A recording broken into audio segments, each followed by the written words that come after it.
Hello and welcome to what's our the FISHCAST, Fishmans podcast. I am Ray Carlton. Yeah, and I'm Christian Garcia. Yeah, you are. Didn't know already. So our apologies for not having an episode last month. We were very busy. You know, we're both college students. We have stuff going on, and November was just a lot. There was also I wasn't very busy. A presidential election that happened. I can't believe Donald Trump's the president again. The election is still ongoing, according to some people. Well, but we are not a political podcast. This would all be avoided if we had a one-party state. Anyway, tune into our other podcast to hear about that. Do we have another podcast? We don't. Okay. We will. All right. So, but like as a result of us not having an episode last month, we're going to bring 2 episodes to you this month. This is the first of the 2. On this episode, we're talking about Gatsu no Genjō, which is the second Fishmans live studio album in chronology, the third one that we're talking about. And then our second episode this month will be the huge episode that people probably actually care about more than this, which is our episode on 98/12/28, which will be coming out on 12/28. Wait, really? It will be, probably. Or maybe we'll put it out on the 27th. I don't know. Who made that album? Wow. Who are we? Why are we here? I don't know. And our friend, Mr. One Chops, Mr. Jake, will be joining us on that episode. We're going to be talking about that album. We're going to be talking about the little accompanying video concert thing. What's Jake's last name? I think it's Hart. It's really Jake Hart. No, I'm just kidding. And I love him with all my heart. So yeah, keep an eye out for that on December 28th. That'll probably be like our biggest, longest, most insane episode. And also on that episode, we're going to be going over all of the responses that you guys sent in for your top tracks and ranked Fishmans albums. We'll be going over our own. You guys did a horrible job. You did a horrible job. I'm excited to talk about what an awful job you did. So let's get into this album that is like, I think the least rated album of Fishmans on Rate Your Music out of all their albums. So no one cares. Unbelievable. I thought that was the last one that no one cared about, 96, but apparently this one has even fewer ratings. But we're going to talk about it anyway, because it's should I spoil it? It's my favorite album of all time. Wait, why'd you spoil it? It's my favorite Fishmans album. Wow. It's Gatsu no Genjō, or The Current Situation in August. It's December. All right, so Gatsu no Genjō was released in, what month do you think it was released in, Chris?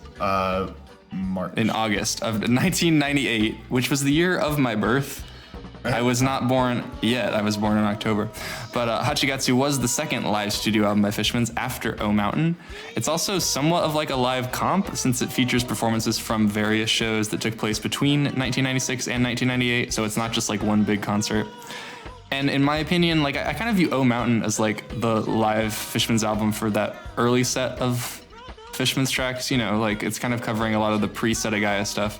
And I view Hachigatsu as more like the live album for the Setagaya trilogy. They play other stuff on it, but it's mainly where we get some of those cuts in their live versions.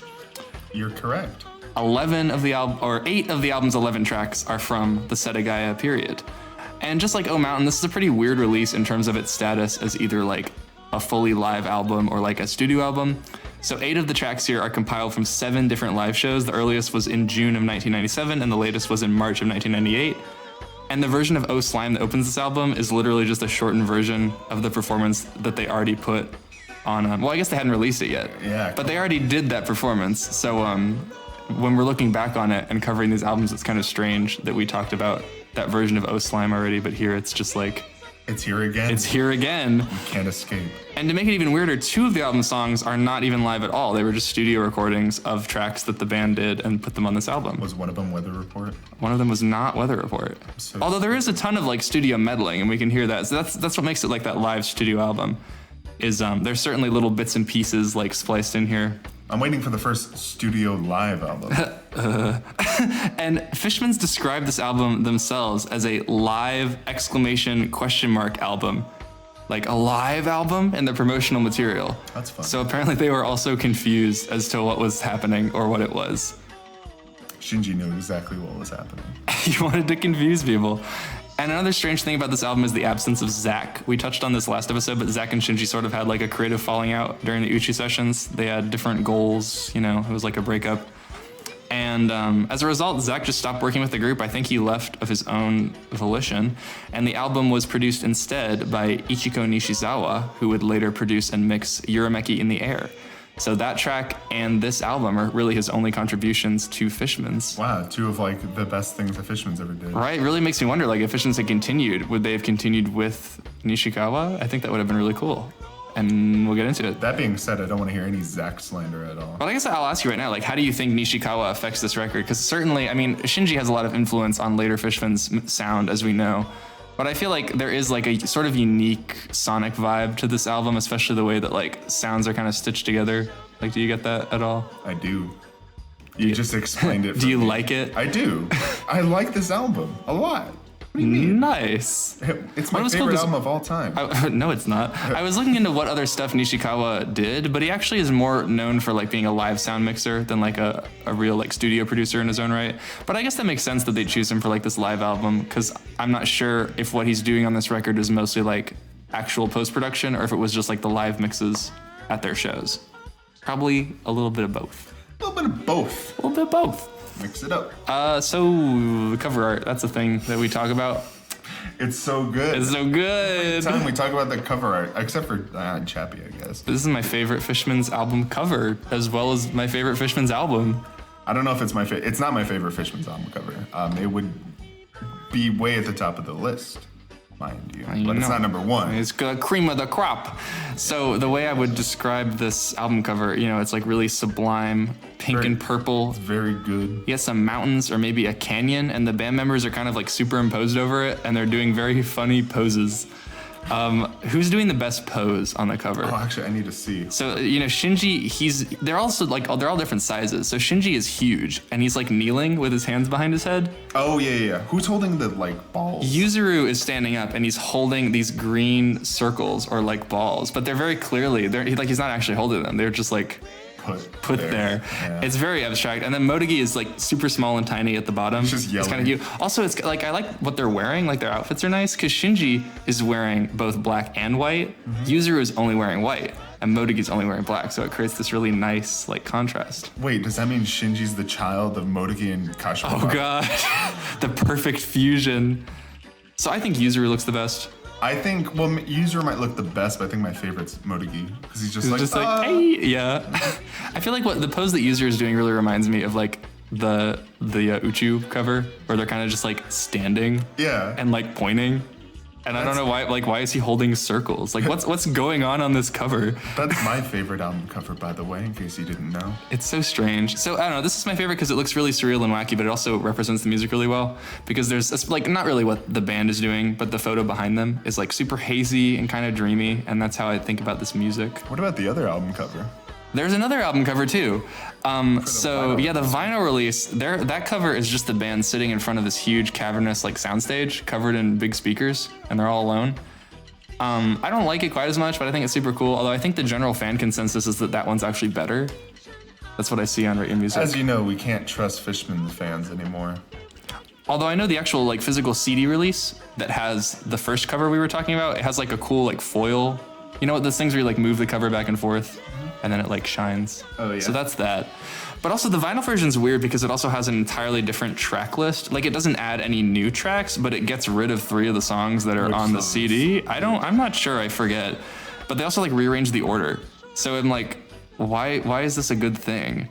Like, this is my favorite Fishmans album, and I've considered actually shelling out like the money to buy it, which is like a couple $100 for the vinyl. But like, I'm getting the cover that I don't like as much. I'm getting 3 less songs, so that's why I haven't done it. I'm just like, Hey, don't. I don't care. Is Oh Slime still the first track? Actually, let me look it up here. You can cut this part out. I'm not gonna. You're not gonna cut this part out. I'm googling it. 8 Gatsu. I used to call this album 8 Gatsu before I knew that it was like Hachi. I mean, because I knew that Hachi was the Japanese word for 8, but it's not like if you look at how it's spelled out, it just says 8. Yeah. Let's see. 8 Japanese. The vinyl version has 2 different. It does have something different. There's 2 different versions of Night Cruising. Oh. But wait, they were recorded the same day at the same venue, so it's probably just 2 different mixes. Yeah, Okay. why? And then it has Zutamai, Just Thing, Sunny Blue, The one that that one. Backbeat? Backbeat. What's the Quiet Morning? Shizukana Asa. Yeah. And Atarashi Hito. So it's missing Season? It's missing Season. It's missing Sorewataru no Kibun-sa. No! It's missing like 2 of the best songs. And it's missing Weather Report. Huh, what the hell? That's rough. Get out of here. Hachigatsu vinyl. I would Screw still you. buy it. I would still buy it. Of course, if it was like cheap, I would buy it. I'm just not going to. Adjectives. We're doing adjectives now. All right, here's how we're going to do this. I'm going to say my 3 adjectives, no explanation, and I'll let Ray get right into it. Well, before that, I was going to say we didn't do adjectives last time because we're running out of letters, but we do have enough letters for this episode and next episode, so that's good. Perfect. And Chris got A, which we had never gotten before. I was surprised because that's like... Why, the first letter? That's the letter. Is it? I thought the letter was H. Or T. All right, I've been hit getting us. into T recently. Hit us with what you got. Adrift. Aquatic. Adagio. Okay, I'm going to interpret these. Adrift, because you're floating. Aimless. Sure. Yeah. What was the second one? Aquatic. Aquatic. Fishmans. Because they're fish? Oh, I don't know. Well, also, I don't know. I'm not going to explain it. I'm sorry. Don't explain it. And then adagio, that's like moderate or slow, right? Leisurely. Leisurely, yeah. It's leisure. These are good adjectives. Thanks. Okay, and then I got W, which For is... win. Yeah, so my first one was wonky, not the music genre from the UK. Just like it's slightly off center, like it's a strange album, and I guess wacky would also work as an adjective. It's just a little wonky. It's wonky music. Okay. 2 is whimsical because it's goofy and magical. And Shinji's also kind of like unhinged at times on this album. He's really giving some really... Unhinged. That's not one of my words. He's really giving some wild vocal performances here. And it's just kind of a mix of like hazy and sad, but also beautiful, like dreamy moments. And overall, the whole album just kind of makes me think of like that emotion when you wake up from a dream that wasn't really happy or sad, and it was just kind of strange, and you're trying to remember what the dream was, and you're just like, oh, like I don't know how I feel about that. I don't know how I was supposed to feel. It was just weird. Everybody stop. And then the third adjective was woozy, because I feel like Uchi was like a depressed kind of tired, where you like want to die. Okay. But Hachigatsu is like a drunk or like an inebriated kind of tired, or maybe like drug induced. Because a lot of these tracks get really stretched out past like 7 or 8 minutes, and all the tracks kind of reach a point where you like forget where you are, and you're just like, oh, I'm just floating around. I'm adrift. Wow. I'm woozy. Heroin album, Heroin Fishmans. Have we talked about Shinji and drugs? What drug do you think Shinji did the most? Heroin. PCP. No, I'm just joking. Probably heroin. Politically correct P. All right. Let's get into the album. Track by track. So, like we said, this album opens with the same performance of Oh Slime wanna hear how we feel from about 96 it? Listen to the long other season. one. Although this one is shorter. It's like Isn't it only just like 3 minutes? 2 or 3 minutes? minutes, yeah. I'm having total deja vu when they open the album, but it is mixed kind of differently. It's kind of hazy, and it's like... Love the sound effects. FISHCAST, now with sound effects. So, of course, like we said, and I guess I always forget about this, is that like 96 Long Season was released way later in like 2016. So, like, we can't really view this as them re-releasing a song that already released because they hadn't released it. So I guess the question would just be, why did they whittle it down when there was all that cool stuff on that version of O Slime? Maybe because the album's already very long, but they're not concerned. Or maybe it didn't fit, because I feel like that version of O Slime was very like raucous kind of, and the rest of the material on Hachigatsu is kind of subdued. So maybe they were like, we want to put O Slime here because that's how we open all our shows, but it's like kind of too much, so we're gonna cut it back. Did they not have another version of O Slime that they? Maybe every version of O Slime around them was like rocking. I don't know. So if that's the case. I don't know, but as it is, I like it. It's just guitars, kind of like Just like, ooh. zoom in. I do think this is the weakest track on the album because it's just like not O a lot. Slime. But yeah, no, I think the washed out mixing and all this reverb kind of helps establish the feeling of the whole record. And the ending fades right into Weather Report, which I love when people do this. It's just like beautiful. Mm-hmm. But it's also like really shitty when you're making a playlist. Not that I would ever put this on a playlist, but there have been so many times when I'm trying to make a playlist and I'll pick like a song that fades into the next song, and it's just ruined. Like it's not gonna work. You feel like you're about to listen to that next song, and then it's like, nope. No. And I'm all about Gorillaz comes up. those seamless transitions. Well. So yeah, next is Weather Report. This was performed at Club Quattro in December of 1997. Wow. That's one of the places that Fishmans play at. There's 3 places. There's 3 places that Fishmans play at. So I think this is this the only main live version of Weather Report? Is there another one? You're talking about main version, yeah, but there's the one on the Liquid Room. Oh, yeah, but I mean, this is kind of like the live performance of Weather Report. This is true. And, you know, whenever I hear live Weather Report, I'm like, bro, why didn't they put that shit on 98? But I do feel like this is really good. And, like, Weather Report is one of my favorite Fishman's tracks, so no live version is ever going to surpass the studio for me. But I think this one gets really close, and it's so good. I like all the funky stuff that happens in the middle. Like, it gets into, like, a few different sections. There's nice little bird sounds. Yes! It's like, this is what I mean by Nishikawa kind of like stitching things together. And like we sort of saw some studio meddling on O Mountain with Zach, the way that they added on like textures and like electronic shit. But here it's really like almost like a collage style where the track just like ends at a certain point. You're just like, okay. Like it's kind of going along. And also there are some other strange things how like the group vocals that say like, I think weather, they're like really sped up. And that section, it's like you're saying, just like stops all of a sudden. And then there are some Shinji vocals, and then those stop, and then there's just like birds. And you're like, oh. And you're like, but it's not like, it's not even edited to sound natural. Like it comes in very abruptly. And you're just like, oh, okay. I forgot what I was going to say. It's good. And there's also like, there are some different elements on this one. The percussion is a little bit different. It's a bit more like hand clappy and like, like a little bit less electronic, because I think with the studio Weather Report, it's very like produced. Like there's a lot of. I think most music's produced. No, but you know what I mean. It's like this one feels like a live version, like a bit more like tribal or something. And there's this really cool breakdown with the drums near the middle with those chipmunk vocals. They're very good. Oh yeah. But some other things are different. Like the outro doesn't have that really nice like dueling guitar line. It's kind of replaced by like a few different solos. There's like a Hanzi solo and like a guitar solo. And it's all very cool, but I don't get what I want to get out of Weather Report from this version.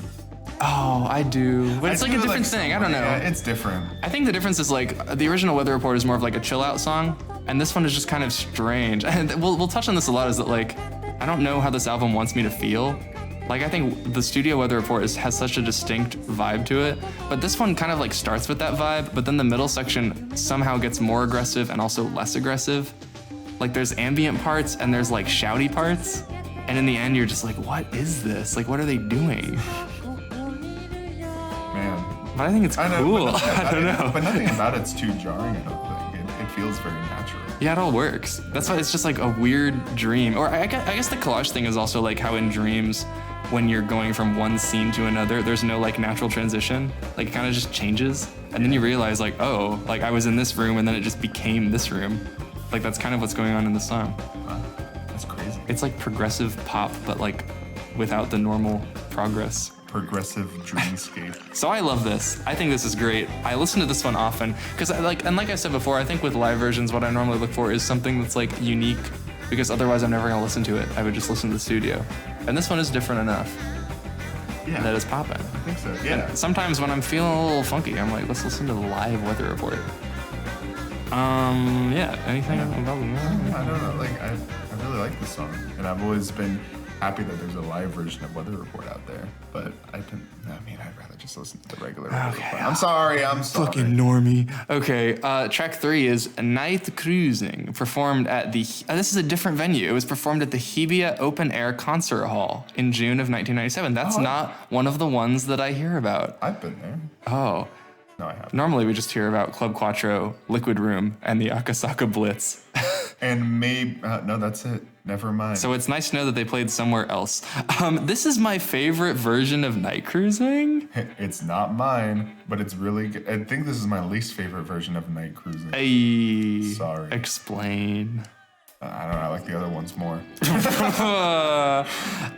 The reason why I like this one the best is because of the guitar tone. It sounds it's very clean. Very clean. Very nice. I was trying to figure it out because like I think I said this last time. Like the Coochie version is my least favorite because it's kind of like harsh. That's my favorite. They're all perfect. that one's just kind of harsh to the ears. And then I think the one on 96 is really cool. It's a little too long. And the one on 98 is just so sad that I don't really find myself wanting to listen to it. Well, actually, wait. Sorry, this is my second least favorite. Wait, hold on. My least favorite's the 96. Oh, okay. Who cares about the 96 version? Me. But yeah, no, this is just like kind of the one I want if I am looking for like that chill, just like laid back vibe. It's nice. It does accomplish that very well. It do it. It's very, very nice. So I had a question for you regarding this track, which is like this album has almost like an ambient vibe to me that's constantly going on, but it's not actually ambient music. Like there's a lot going on in the song and it's not particularly quiet, but for some reason when I'm listening to it, I'm just like, oh, You like don't focus necessarily focus on on anything. the intricacies of the music, rather the mood it puts you in. So is there something special that they did to achieve that, or does it just kind of happen? I don't know. You're a producer, you know what's I going don't on. think it was like a conscious choice on their part. I don't think they went into it. It's like, how can we make Ray feel like he's listening to an ambient experience? It's just so hazy, you know what I mean? I feel like the way it's produced, it doesn't sound like it was. Like it doesn't sound. It sounds live, but it sounds studio. I think it's that live studio blend that makes it sound like you're watching them just play their tune. Or like they're playing it outdoors or something. Yeah, and you're but just kind of it's walking still by. it's still cleanly produced enough that it sounds like you're listening to a studio recording, but how they're playing and how things are organized makes it sound a little more casual. Yeah, I think that's the casualness of it, where it feels like just kind of chill. It doesn't feel like very labored over, and it's kind of like airy and like feels like it's weightless. Like a drift. You and your drift. So yeah, the guitar is like a pillow. It makes me want to take a snooze. I'm really tired right now. I don't know if you can tell. And also there's some interesting like vocal layering or multi-tracking, I think, in the second half of the song. Like I'm pretty sure there are multiple Shinjis that I'm hearing, and there's multiple Shinjis. There's one that's close and there's one that's far away, and this really adds to the dreamy aesthetic where I'm surrounded by Satos. It's frightening. I wish I was surrounded by Sato. I love this song. And then oh god, the final little bit of the song, like the last like 20 seconds or so. Oh, it's Shinji, and he's on acoustic guitar, just like humming and playing the song, and it's also recorded like shit. Like it's practically like a field recording. Like you can hear the wind, but the wind is almost like louder than Shinji, and it's another one of those things that kind of just pops in. Like you think the song is over, and then he's just like. Na, na, na, na. So I think that's like a really intimate moment, and I'm glad that Nishikawa or just the band included that. A very intimate album. If I had eyes, intimate. Would be. That's what I mean. I feel like Uchu was so distant. It's Shinji like going away from you. And this album is a lot of the songs on Uchu and Kuchu, but they're just like closer and they feel warmer, or like a campfire or something. Still died. Man. But also I just love when Fishmans go acoustic. And the acoustic guitar is really They popping. haven't gone acoustic enough. And they never will, because again, the band's broken up. Bro. But, But anyway, that When it final moment of the song is so good. It's really one of my favorites. Yeah. Is this in your top 3 on the album? Is Weather Report in your top 3 on the album? Oh wait, I never made a top 3 for the Yeah, album. neither of these are in my top 3. I don't think it would be. No. Okay. No. Well, perhaps track 4 will be, which is Shizukana Asa, or Quiet Morning. This was performed at Club Quattro on December 10th, 1997. We've also never actually talked about like the studio version of the song, because the original Shizukana Asa is on an EP. It's sort of like a B-side thing. Well, it's actually on a It's on a maxi single on Melody. And that came out right before Orange, right? Yeah. Yes. Yeah. So we'll talk about the studio version later when we talk about all the other songs. But how do you feel about that one, just briefly? The original? Yeah.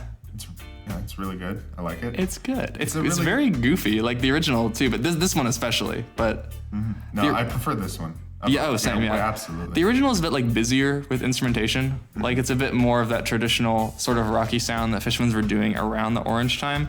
And this one's like 3 minutes longer than the studio, and it's way more sparse. Like they got rid of some of the percussion and some of just the clutter that's in that version. Is it just me, or I don't really remember the studio one all that well. I don't. This one I remember. This one's a lot more like whispery. It feels more mischievous than the other one. Mischievous is the word that I wrote down. Yeah. So like Shinji, I truly believe that Shinji is giving his if not his best performance on this track. He's giving his like most unique personality-filled performance. It's truly like, I think, the strangest Fishman song in terms of like the mood. Maybe. So like one of them. Well, so like the bass line is really, really cool. Probably like one of their best bass lines. And there's this really interesting like warbling sound around the 40-second mark where like the bass will slap and then it's like whoa, whoa, whoa, whoa, whoa, whoa, whoa. You know what I'm talking about? Yeah, it's so weird. It's like psychedelic dub music made by space aliens. And I thought dub music was just inherently made by space aliens. Is that what Jamaica is? I hate myself. Yeah, like there's something mischievous about this track. Like it makes me picture someone like creeping around in the middle of the night, like not trying to make a sound. Well, because it's a quiet morning. Quiet morning, yeah. But it's just like, everybody stop. And it's just like, oh, it's just so funny. Like I don't know if they were intending the song to be funny. It's so goofy. It's so goofy. Oh, also one of my favorite moments in the song is when Shinji says, "Ra la la." You know what? Wait, when does that? He's like, "Ra la la." I don't know. It's early on, but he clearly says like "Ra la la." Oh. Which is like, which is what happens. Oh, okay. Well, in Japanese, but I just think it's funny that it's just the first one that's a ra. But not the other. Not the other ones. And also the guitar line in the song is so funny. It's like do do do do do do do. It's just like it keeps ascending, and I think that adds to this like creeping around vibe. Shinji what's he looking for? He's just looking for a snack. That's why I picture it at night. Like when you're wandering around the house, not trying to wake anyone up, you're like creeping into the pantry. Do do do do do. You open it up, and then someone hears you, and you're like, "Everybody stop!" There's also sampled sounds of like children screaming and playing in the background, which is kind of strange. And I don't know, Shinji's vocal performance is just transcendent. It's just like, what's he doing? And near the end of the track, he just goes insane. Mm-hmm. Like the wah wah wah part. Wah wah wah wah wah wah wah wah wah wah wah wah wah. It's just like, what is he doing? I want to listen to the song. It's so good. I don't know, man. Like, this is not in my top 3, but like us talking about it makes me want to put it in my top 3. It's in my top 3. Oh, where is it? Number 2. Hey, that's nice. So also like the group vocals that come in, where they're like, everybody talking. But there's a point where they start sounding like the long season ones. Where they're doing that same. What do they say? I forget. I forget what they're saying, but I know that they're doing the sort of rhythm where it's like dun dun da da da dun, which is the same as get round in the season, but they're not saying that. So I don't know if that was like an intentional thing or if they just accidentally wrote the same thing. Because is that in the original studio cut? I don't remember. In Shizuka Nasa? In Shizuka Nasa. Oh, I don't think so. Oh, no. I don't know. Anyway, this is the most goofy Fishman song. Like within the first 3 minutes of the song, you're like, oh my god, like this is the goofiest that Shinji will ever get. And then he gets goofy. And then he gets goofier later on, and you're like, oh shit, I was wrong. Like I think this and Ami Otoko Niki Mareru from Kingmaster George. Oh yeah. The 2 goofiest Fishman songs. I don't know if they ever got above those 2 tracks. Imagine if they did like a small, intimate, like 10-song live show where they just played like all their goofiest songs and none of like the serious songs. That'd be incredible. That'd probably be my favorite album. And they're all wearing like I am fish shirts. It's just I'm fish. Oh man. Yeah, so number 2 for you. I might revise this later, but right now this is like my number 4, so I'm not putting it up there. Number 5, or track number 5, however, is in my top 3. It's Sunny Blue, performed top 3 too. at Liquid Room in March of 1998. This is 9-minute long Sunny Blue. And it's like the calmest Sunny Blue you'll ever listen to. Yeah. But it's not easy going though. It gets us some pretty strange territory near the end. I'm glad that this is what it is because I know on the 96 long season album, that one was like a really aggressive Sunny Blue. Yeah. So I feel like this is almost like the opposite side of that coin, where this one is like hazy and meandering and it's not even really mischievous. A rock song. It's also mischievous. Well, and we've talked about that before, how like Shinji on Sunny Blue sounds like he's like evil or just like up to no good. And this one, it's definitely like a sneaky kind of song. That like that guitar playing that polymeter that comes in around like. What's a polymeter? Well, it's like playing. It doesn't repeat after 4 bars. It repeats after like 5 or 6. Oh, I see. Like it doesn't. Whatever. That guitar line that comes in the background. I forget how it goes, but it's just playing like notes. I know what you mean. It's like the loungy guitar line. Yeah, and what's weird in this one is like they add that guitar line, which isn't even in the original track. but it's also going on the same time as like the other guitar line. Yeah. And they don't really feel like they go together, but it creates this really weird like psychedelic effect where you're like, ooh, this is a new color that's being invented. And this is one of the most like I was saying, like an intoxicated track. Like it feels like you're just stumbling around drunk. Inebriated. And is this like one of the more psychedelic tracks that Fishmans have ever made? Yeah. It's on like Mickey, I would put up there. But I think it's cool is like for the first half-ish of the song, it's still like recognizable as being Sunny Blue, but then later on it's really like, They're going somewhere else. And I forgot, don't you have a theory that they like sampled themselves in this song? Oh, wait, hold on. Like, what was the sample? It was Long Season, right? Oh. From 96? Oh, was it like the percussion? Yeah, there's like a drum part, and you're sure it sounds like that. Okay, maybe they didn't sample themselves, but they're like the same drum sounds. It's from the drum solo in the middle. Long Season. And like all the percussion sounds like very similar, but I don't know. No, and I know what you mean. I'll have to find where it is in the song, but basically there's a part in the song where like what you're talking about just kind of happens behind the song. Like you can tell it's something that they put in. Like it's not being performed live. It's like some studio shit. But that's what they were maybe just sitting around. They're like, hey, pull that out from Long Season and just stick it in Sunny Blue. But this is not confirmed, so I don't know. But that would be really cool. That's like what Death Grips do on like Year of the Snitch, out here like just sampling themselves. Making new sounds. Just take your old ones. Oh, recycling. Yeah. So this is my number 3 on the album because I think this is like a radical reinvention. It's just what I live for. Taking a song, doubling the song's length. And instead of like making it crazy and like a rock song, you're just like, let's just draw it out and make it like drunk.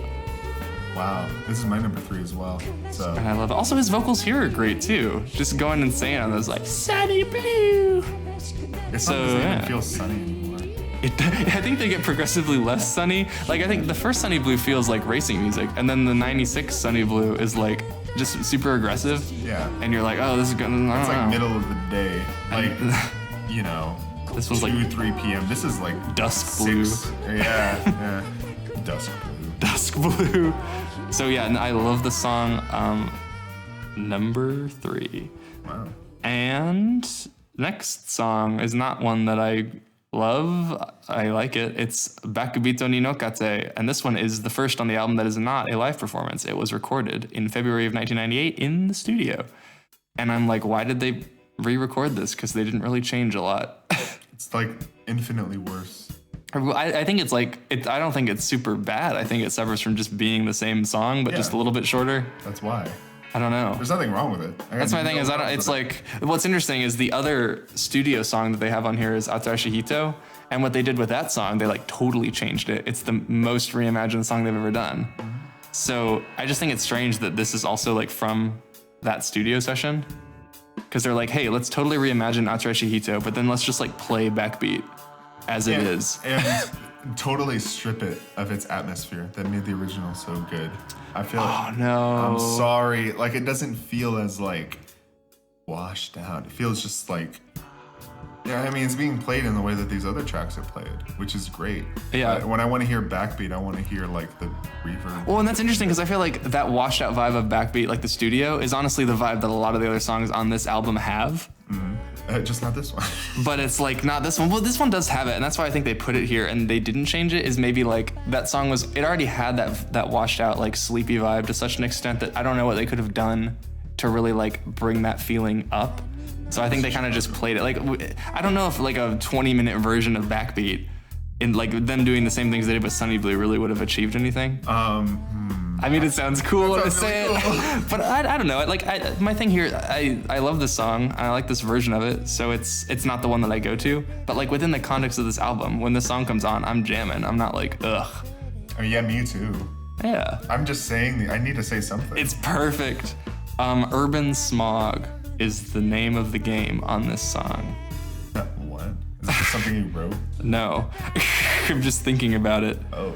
So I don't know, it's nice. It's nice. It's Backbeat. Let's get to the next track. Oh! Wait a second. Oh wait. Actually, no, I'm going to stick with my top 3. Introduce this Okay. Oh, this is Zutomai, performed at Liquid Room in March of 1998. 10-minute Zutomai. They really followed up 10-minute Sunny Blue with like another one, as DJ Khaled says. This is the second time they've like doubled a song's length. Yeah. Which is really cool. This is like one of the best Fishman songs of all time. It's up there. I'm not going to say it. This is a perfect song, though. A perfect song. Well, and also this is another thing where like I'm glad it's on this album because I think we talked on the Kuchu episode about how like if they had opened up Kuchu with a 10-minute long Zutomai, it wouldn't really have worked because like when this track arrives as the 7th in this set, it feels like this big like climax and like this catharsis.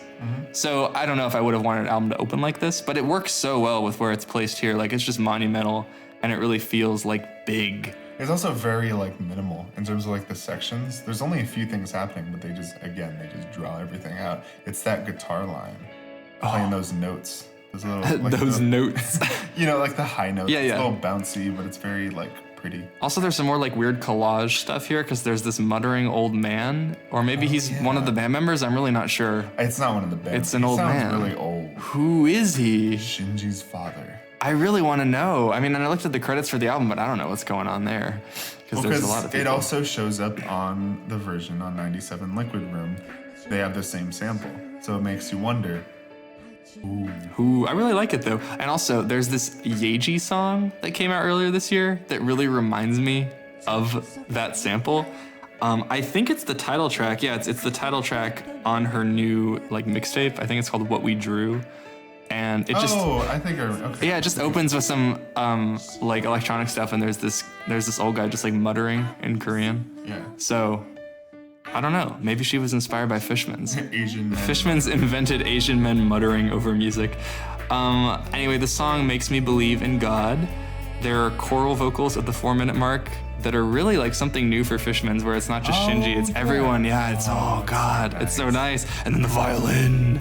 The violin's the best part. I think this is Hanzi's. It's not like her most intricate or detailed performance, but I think it's her best like performance in terms of just being evocative.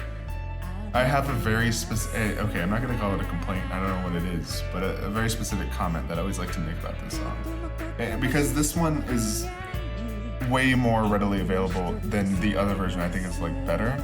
But the only reason I think it's better is because her violin part is a lot clearer. And it's on the Liquid Room version? Yeah, and it's a lot I guess more... this is also a Liquid Room version, but you mean 1997. Yeah, but like it's more at the forefront. I don't know. Yeah, her violin is a little buried here, but I think like there's one moment where it's really clear, where she's just playing the melody, and then everything kind of like combines and it's a little bit quieter. Yeah. Ooh. But I feel like this is probably the closest Fishmans get to like that glacial kind of like post rock that bands like Sigaros are known for. Oh man, Fishman's post rock. I don't know what it is. Like the song isn't really post rock, but it's something about like the guitar mixing. Like the guitars are playing really, really high notes near the end, and everything is just kind of drawn out, and there's tons of reverb, and that really sounds. It reminds me of that post rock sound. Oh man. I know Fishmans were gonna go post rock after. Well, I mean, there's a theory, but I mean, I feel like considering what they were making up until that point, they probably would have included a bit more of that, those sensibilities. Which brings me back to talking about if Nishikawa had produced the Fishmans post-rock album. Woo. Man. Nishikawa, come on the show. If you're listening, because we know you We want to ask you about the missing Fishmans album. I thought that said the N-word. Oh no, Chris is looking at my notes. No, I just wrote Nishikawa. Also, yeah, just the pacing of this album. This is really like, I feel like this is the peak of the album. There are still 4 songs left, but those songs are all kind of like chill and strange. They're bringing you back down. This one is just like you're climbing up Everest, and you're like, oh, I made it. I can't believe we made it. This is the beast of the album. This is the Kraken that Trump's legal team was threatening to release on all of us.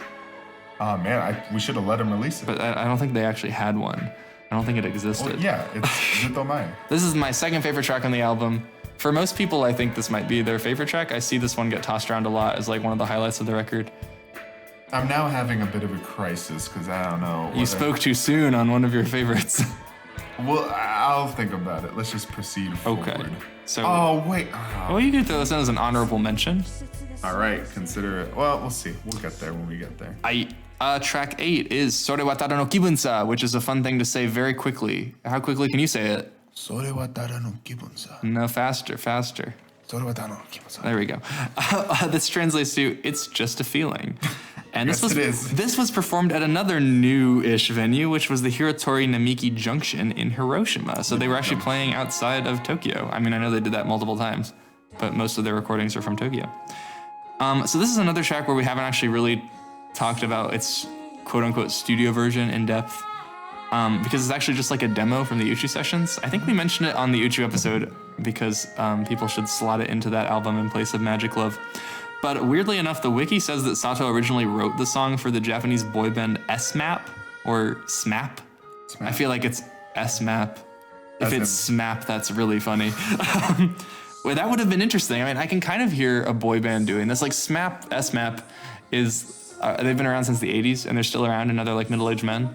Oh, okay. But I can picture like a boy band doing like Sore wa tada no kibun sa, Sore wa tada no moi sa. Is that what they would have sounded like? They would have been like more manly and attractive than that. But interesting trivia about SMAP is that on their 2014 album, they worked with will.i.am of Black Eyed Peas fame, which means that Fishmans are only 1 degree of separation away from my humps. How does that make you feel? Who's will.i.am? William.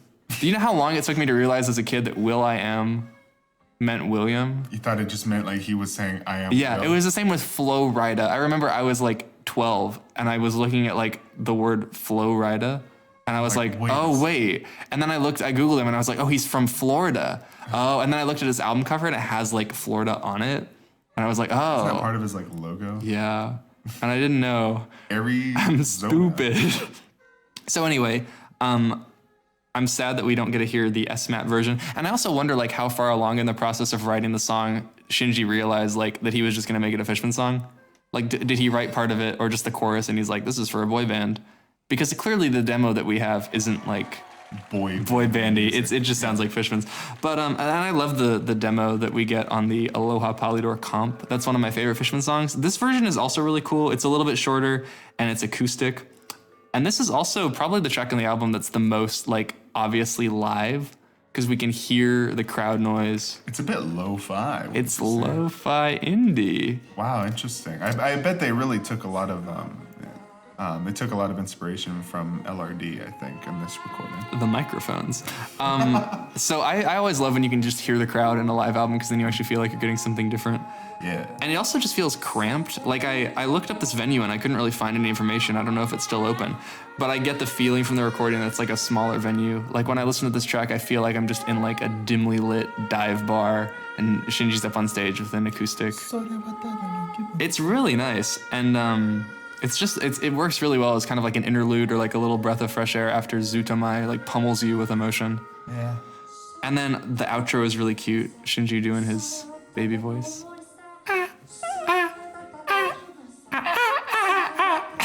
Is this the episode where we've like sung the most? I'm sorry, I'm feeling probably. I'm feeling pretty good. It's like a little lullaby though. He's doing a little baby. I want Shinji to sing me to sleep. And I don't know. I just said he's doing a baby. Wow, you gotta cut that out. Wait, what? Never mind. Okay. And then so the lyrics, because we haven't talked about the song. I actually looked up the lyrics. And it's really sad. He says, I want to be near your tired face. I want to be near your face. I don't want to see anyone else. It's just a feeling. It's just a thought. Aww. Shinji. I love this song. It's not really like substantive enough to crack my top 3. Hey, say that again? Substantive. But nice. Boy, I listen to this song a lot. And I listen to this version because it's doing a different thing for me than that demo version. I like listening to the demo version because it's like longer. That's really about it. Yeah. It feels like cooler. Season is the next song. Not Long Season, mind you. Just Season. This is the 9th track. It was performed at Liquid Room in December 1997. I'm glad that this isn't Long Season because I feel like if another version of Long Season was on Hachigatsu, it would kind of distract from like what Hachigatsu is. Yeah. Like, and I think Season works perfectly here because it almost feels like you're coming out of the haze. Like I know we talked with Chops about how Season reminds us of like driving through the forest in a car, and that's what it feels like here, like where you're kind of waking up from the dream. Well, Yeah. like it sounds like the rest of the album you're driving through a pretty dense jungle biome. But here's about the point where like you're kind of like the trees are starting to open up a little bit. This is a coniferous forest now. It's you're getting into more open territory here, and things are feeling pretty good. Fishman's coming out of that closet. Shout out Elliot Page. Trans Day of Remembrance. Is that today? No, that was like last week. All But right. still, I don't know. This feels like a jolt of life into the album. And I feel like this is right on par with the studio version of Season. There's a few different things going on. This one feels a little bit less acoustic, a bit more like raucous kind of. I'm using that word a lot, raucous. Raucous. I'm glad this is part of Hachigatsu because once like Season isn't a track that we really think about in a context outside of like it being proto long season. You know what I mean? Like when you listen to Season on its own, it's not really part of a larger whole. But I feel like it being on this album really adds just kind of like the emotional arc of the album It's at in the a way. perfect spot of the album. It's like they gave Season a home, and now we can view it as an actual piece of a larger thing instead of just its own little sad song. It's Perfect good. song. Also, we looked on Rate Your Music, and this is like the highest rated track by users. By a decent margin. Only What 30. are y'all doing? I mean, to be fair, only 30-something people have rated it. But still. Season. I mean, for But this a is while, my favorite album of all time, so like. It doesn't matter. For a while, this was my favorite on the album, but things have quickly changed. Also, I mean, I feel like I've been a little bit critical sometimes, but this is like actually my favorite album of all time. Like, I don't know if I've said that enough. Yeah, you've said it. I know it. I love this album. Like, I don't know. And I don't know. We'll talk about it later, but it changed recently because you know the monkey band. Oh, Coldplay? They broke up a while ago. No, Gorillaz. Because they dropped their new Song Machine thing, and that was my favorite album for like a week, and then I re-listened to Hachigatsu for this episode, and I was like, wait, Hachigatsu is my favorite album. So Well, sorry, I'm glad. sorry, Gorillaz. Very good news. Just Thing is the 10th song. Don't really like this track that much. I forgot to write down where this was performed or when, but it was performed somewhere and at a certain time. Oh, sorry. It was performed at Eric Andre's house. Oh, okay. Did you find, or we can look it up right now. We can look. Okay. Okay. If you would all like to join me in this. While you look quest. it up, I will tell them what's happening. So a while ago, I believe we may have spread some misinformation on our podcast. It's not confirmed that it is misinformation. But So I believe we talked about the popular theory that Eric Andre sampled Fishmans under his Blarf moniker, that he made like this weird kind of like sound collage-y bullshit album. And the opening track of that album is called Badass Bullshit Benjamin Button's Butthole Assassin. That's a mouthful. And in that song, it opens with this like looped vocal sample, which is the exact same looped vocal sample that this live version of Just Thing opens with. So us being Fishmans fans who were eager to find other Fishmans fans thought, oh, he must have sampled the live version of Just Thing off of Hachigatsu. But over time I've realized how unlikely that is because like this is the least popular Fishmans album. it's like. And like pretty deep no one cut. has heard this. Like that would be like the equivalent of finding like the most random shit and just sampling it. So, and I guess this was all confirmed because Fishmans are actually sampling something else. Like the vocal cut does not originate on this version of Just Thing. They're just sampling a song that Chris is currently looking I'm up. trying to look for it because I know it was a song. It's not from Barry White, but Barry White did do a cover of it. So what this means essentially is that like we don't know who Eric Andre is sampling because Fishmans didn't like change the thing that they sampled, they just totally copied and pasted. So Andre is either just sampling this version of Just Thing or he's sampling this other like older soul song.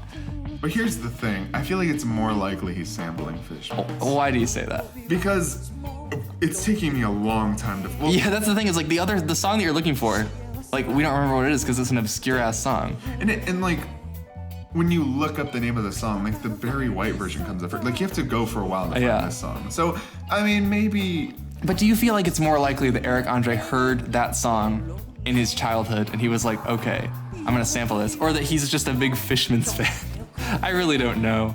I don't know. But also, I think it's important that like that Badass Bullshit Benjamin Button's Butthole Assassin is the first song on his album, and that's like the very first thing you hear. Okay, I found. Oh, it. he found it. Jimmy Smith. I'm gonna love you just a little bit more, babe.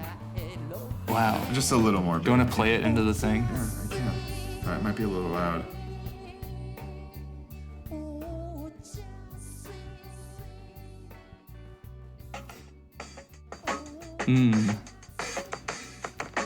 Give it a second. There it is. So here's my thing. So yeah, Fishman sampled that. Yeah. Okay. Yeah, come on. Who did he sample? Who did Andre sample?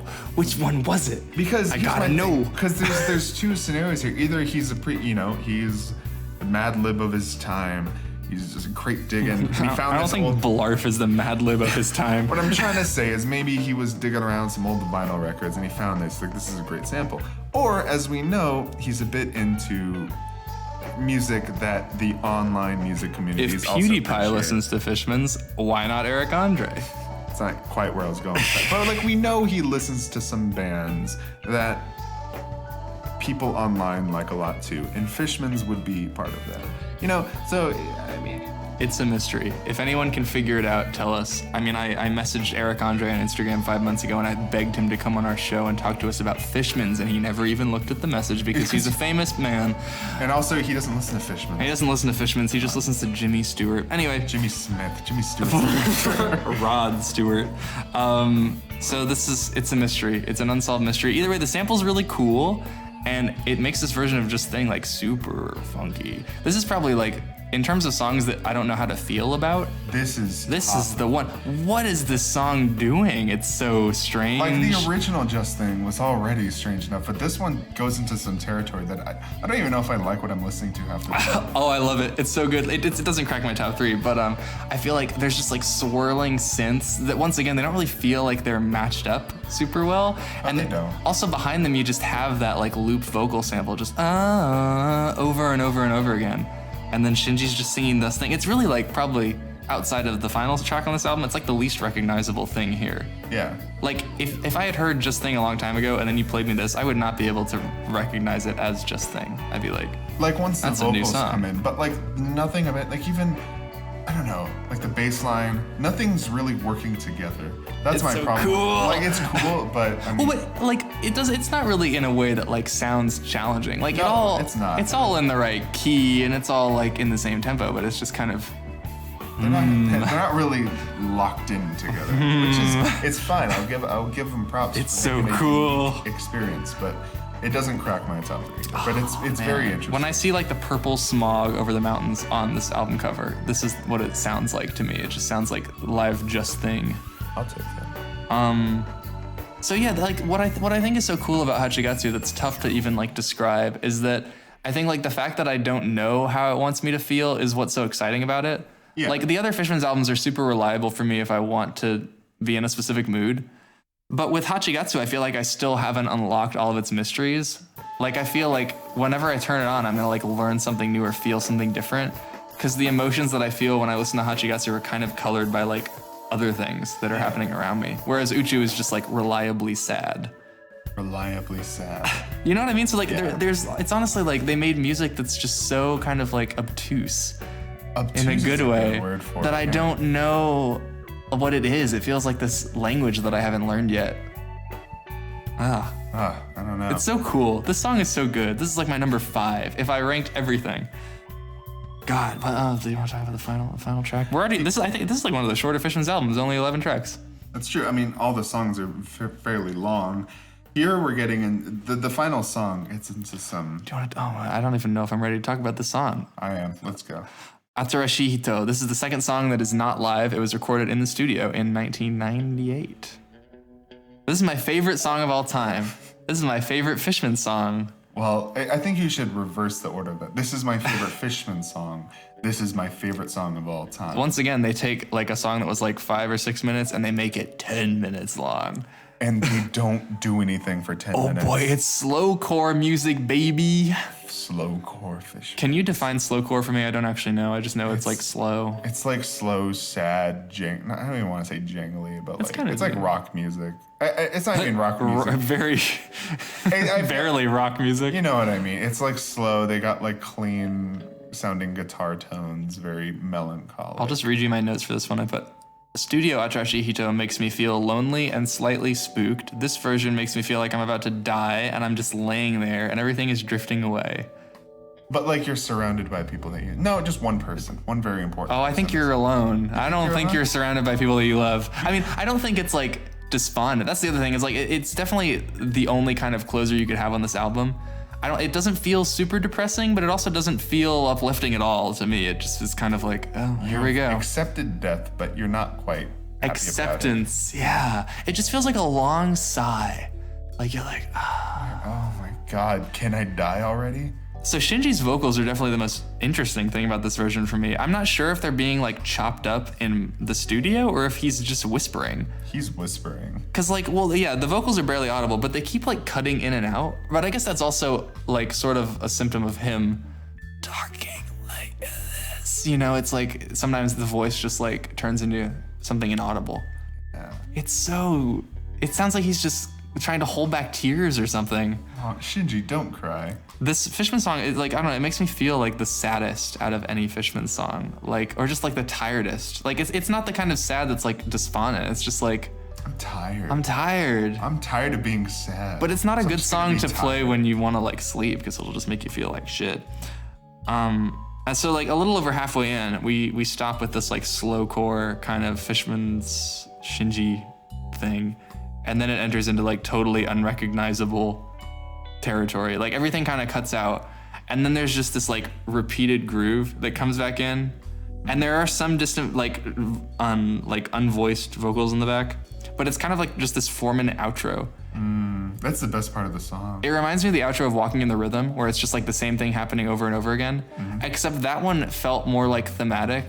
Whereas this one is just like, oh.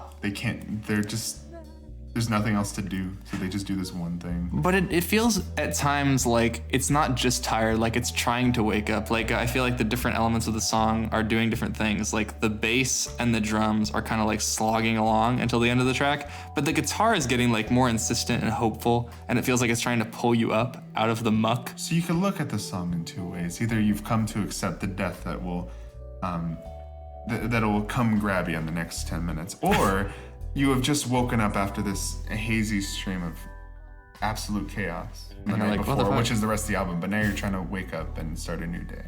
Well, that's what's so tragic about it for me is just like at the end feels like it's trying to wake up, and that's why it keeps pushing on and repeating, but it never really goes anywhere different. It's like you feel like it's trying to move, but it just can't get to where it's going. It's absurd. So there are no words for how the song makes me feel. It makes me feel like it's like defeatist, but it's also just really nice and just it's heroin. It's a heroin song. Heroin. This is the kind of song that you do heroin to. I've never done heroin. Did I put this on my heroin playlist? I did. Oh, but it's kind of like music boxy. Like, have you ever heard like music box anime songs? Oh yeah. That's like a whole little like subgenre, and just like the chimes in the keyboard, it sounds like a I don't know, like a little baby bird that you're like holding in your hands, and it's just this little precious thing, but it's like dying. Everything's dying. I've told man. Chris, like, if I am ever like diagnosed with a terminal illness and they're like, Ray, you have 10 minutes left to live, I'll be like, whoa, time to pull up Atrashi Hito live version. And my parents will be like, hey, can't we talk to you? And I'll be like, no, leave. I gotta listen to this. Because this is my death song. It's my death song. Oh. Okay. What is it? Enter the Mirror. Okay. Well, I'm glad I know. So this song just ends on like it's a little sigh, and then you wonder why you listen to this over an hour-long album, and you're just like, oh, okay, that was pretty good. Most people would be like, oh, okay, that was pretty good, I guess. Anyway, time to listen to the long season. So I don't think this is like the best Fishmans album by any means, because it's so fucking strange, but it's definitely my favorite, just due to like the unique mood that I want to keep coming back to it, the excellent track listing and cover. It's also the most Shinji-ish Fishmans album outside of like Uchu. I feel like he has the most influence here, and he's doing some really strange things with his voice that only he could do. So I just like weird mood music, and this album is weird, funky mood music. That's exactly what it is. It's weird, funky mood It's mood music for when you're in that mood where you don't know what mood you're in. Yeah. It's mood browsing music. Mood browsing music! Oh, I love it. So top 3 tracks, just to revisit. I mean, maybe you've changed yours. My number 3 is Sunny Blue. Number 2 is Zutomai, and number 1 is Atrashi Hito. Kind of strange because all of those were originally on Kuchu Camp. Hey. But I don't know. There are also some great Uchi performances. Isn't that here. like your favorite studio album? Maybe. I guess you'll find out when you listen in on our next episode. Okay. Top 3 tracks. Number 3. I'm going to hit it with that. Wait, what did I say was my number 3? Oh, Sunny Blue. No, never mind. Number 3, Zutomai. Fuck Sunny Blue. I don't. Number 2. Shizuka Asa. Yes. Hey, come on, I gotta represent. Number 1's Atarashi Hito. Okay, well, I'm glad you had. I'm glad that you exchanged it because otherwise our top 3 would have been exactly the same. I mean, not in terms of placement, but in terms of like song choice. Oh, that's true. So yeah. Well. No, you did. You changed it. I did. I'm just saying, like, honorable mention, Sunny Blue. Yeah. It's right there below Zutomai. And my top 3 moments. Number 3. I don't have any. Well, I got him because this is my favorite album. This album doesn't have moments. This album is just its own moment. It's the moment when you're waking up from a dream and you're like, I want to go back to sleep. I'm burping. Bless you. Number 3 is the Birdsong break in Weather Report because it's so unexpected. If I had a favorite moment, it would be that. But it's just pleasant, and you're like, oh, Like, okay. And then you go right back into it. Birdmans. Oh, wait, hold on. I love this. Like, before you go back in, like Shinji in the back is just like, hey! And then it like... Yes! Oh. Number 2 moment is the violin climax on Zutomai, just the melody.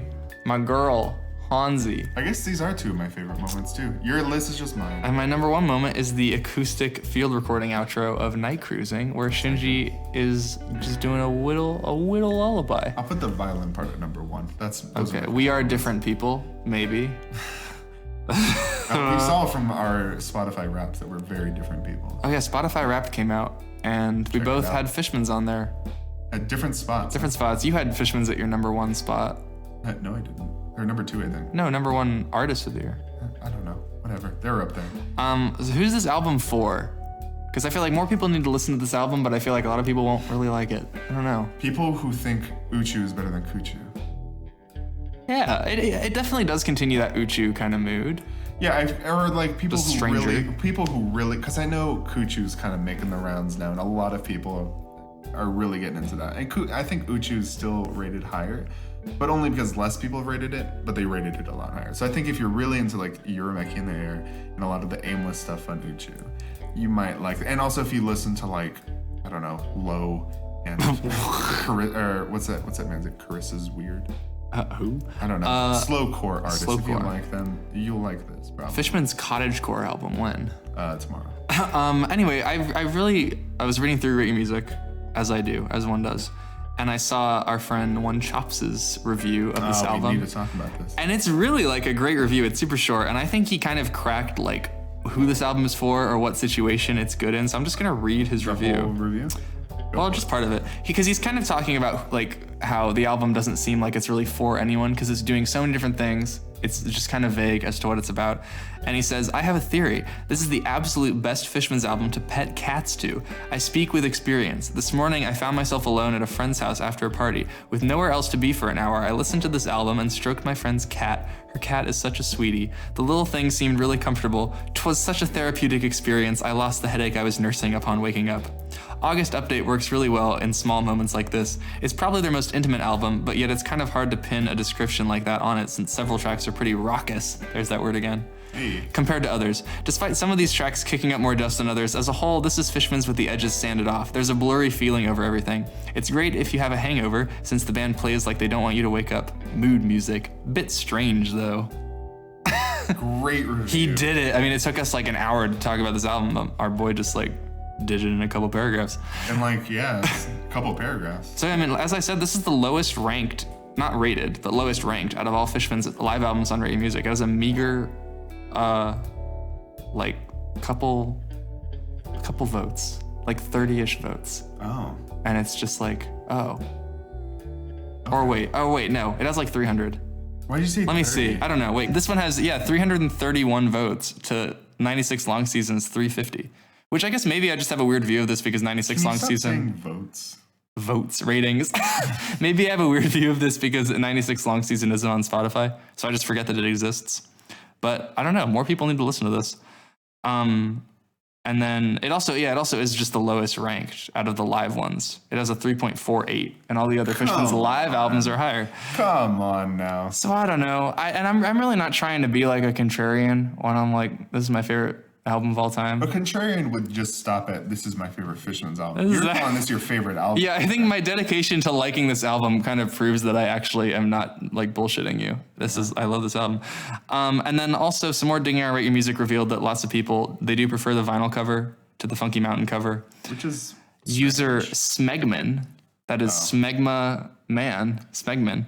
He wrote, the original cover kicks ass, you Philistines, and I agree with him because it's good. It is really good. Good for... And then user by the name of Spencership wrote, Atsureshi Hito, another Twin Peaks audition tape from the gang.